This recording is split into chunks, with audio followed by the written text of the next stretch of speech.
और उन्नाव से बड़ी खबर आपको बता दें, हादसे में मृतकों का आंकड़ा बढ़ा है। बता दें कि हादसे में पिता बेटे की जान गई। उपचार के दौरान बेटे ने दम तोड़ा। 3 घायलों की हालत अब भी गंभीर है। उन्नाव से ये बड़ी खबर आपको बता दें, जहां हादसे में मृतकों की संख्या बढ़ चुकी है।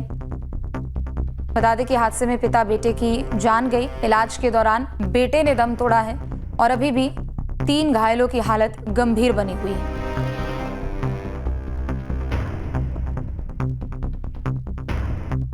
तो खबर उन्नाव से आपको बता दें, जहां मृतकों की संख्या बढ़ी है। बता दें कि इलाज के दौरान बेटे ने भी दम तोड़ा है। पिता पुत्र की मौत हो गई।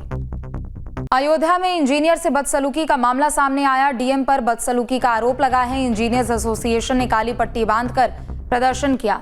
तो खबर अयोध्या से आपको बता दें, जहां इंजीनियर से बदसलूकी का मामला सामने आया है। बता दें कि डीएम पर बदसलूकी करने का आरोप भी लगा है। इंजीनियर्स एसोसिएशन ने काली पट्टी बांधकर प्रदर्शन भी किया। तो डीएम पर बदसलूकी करने का आरोप लगा है। बता दें कि इंजीनियर्स एसोसिएशन ने काली पट्टी बांधकर प्रदर्शन भी किया।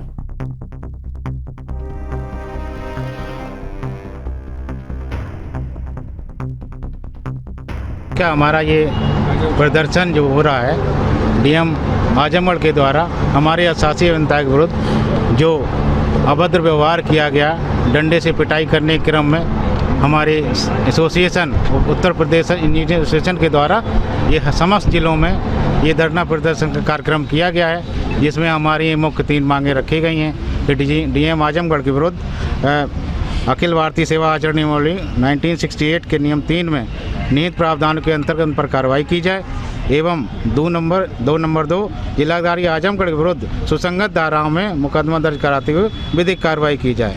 नंबर 3, श्री रविंद्र कुमार वर्तमान जिलाधिकारी आजमगढ़ को उनको पूर्व जहाँ कार्यरत रहे हैं उनके सभी जिस के साथ उनके द्वारा ऐसे व्यवहार किए गए उसकी जाँच की जाए। और ये भी मांग एसोसिएशन करती है कि भविष्य में उनको उनकी ऐसे कृत्यों को देखते हुए कहीं भी ऐसे स्थानों पर पदस्थापना न की जाए जहां पर हमारा इस प्रकार से अधिकारी वर्ग संवर्ग प्रताड़ित हो। तो ये धरना है जो कि इंजीनियर एसोसिएशन की मांग पर किया गया है। संबंधित अभियंता के द्वारा ये संघ से मांग की गई है कि हमको जो है न्याय दिया जाए। उसके न्याय के क्रम में ये धरना प्रदर्शन सभी जिलों में किए। महाराजगंज में स्वास्थ्य विभाग की पोल खुली। लापरवाही का एक शर्मनाक चेहरा सामने आया है। प्रसव के अवशेष को कुत्ते नोचते हुए नजर आए। वीडियो सोशल मीडिया पर वायरल हो रहा है। तो महाराजगंज में स्वास्थ्य विभाग की पोल खुली है और एक बड़ी लापरवाही का मामला सामने आया है। लापरवाही का शर्मनाक चेहरा उजागर हुआ है। बता दें कि प्रसव के अवशेष को कुत्ते नोचते हुए नजर आए हैं, जिसका वीडियो सोशल मीडिया पर वायरल हुआ और लोगों में आक्रोश भी है और अस्पताल की व्यवस्थाओं को लेकर अब सवाल उठ रहे हैं। ज्यादा जानकारी के लिए ब्रिजेंद्र हमारे साथ जुड़ चुके हैं। ब्रिजेंद्र, ना सिर्फ लापरवाही बल्कि ये शर्मनाक चेहरा अस्पताल का सामने आया है, क्या कार्रवाई अब की जा रही है आगे? जी बिल्कुल, बता दें इस पूरे प्रकरण के बाद जैसे ही वीडियो सोशल मीडिया पर वायरल होता है, पूरे स्वास्थ्य महकमे में हड़कंप मच गया है।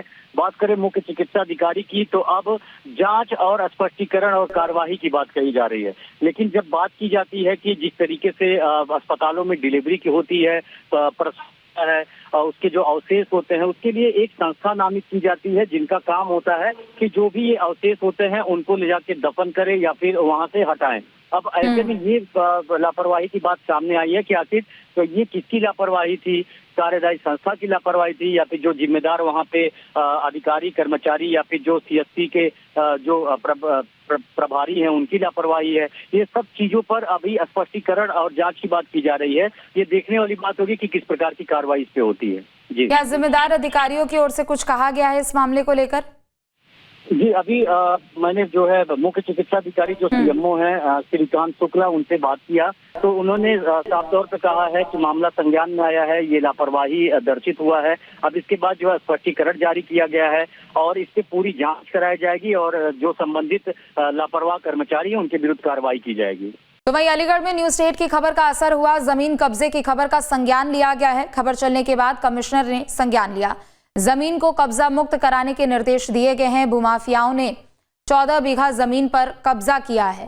तो अलीगढ़ में न्यूज 8 की खबर का असर, ये बड़ी खबर आपको बता दें, जमीन कब्जे की खबर का संज्ञान लिया गया। बता दें कि आज सुबह ये खबर दिखाई गई, जिसके बाद प्रशासन की ओर से खबर पर संज्ञान लिया गया। जमीन को कब्जा मुक्त कराने के निर्देश दिए गए हैं। भूमि माफियाओं ने 14 बीघा जमीन पर कब्जा किया है और अब कब्जा हटाने के लिए निर्देश दिए गए हैं। तो अलीगढ़ में न्यूज स्टेट की खबर का ये बड़ा असर। खबर चलने के बाद कमिश्नर ने खबर पर संज्ञान लिया है। बता दें कि जमीन को कब्जा मुक्त कराने के निर्देश दिए गए हैं। तो भूमाफियाओं की ओर से 14 बीघा जमीन पर कब्जा किया गया था। खबर को प्रमुखता से दिखाया गया और अब बता दें कि पुलिस कमिश्नर ने इस पूरे मामले पर संज्ञान लिया है और तुरंत ही कब्जा हटाने के निर्देश दिए गए हैं।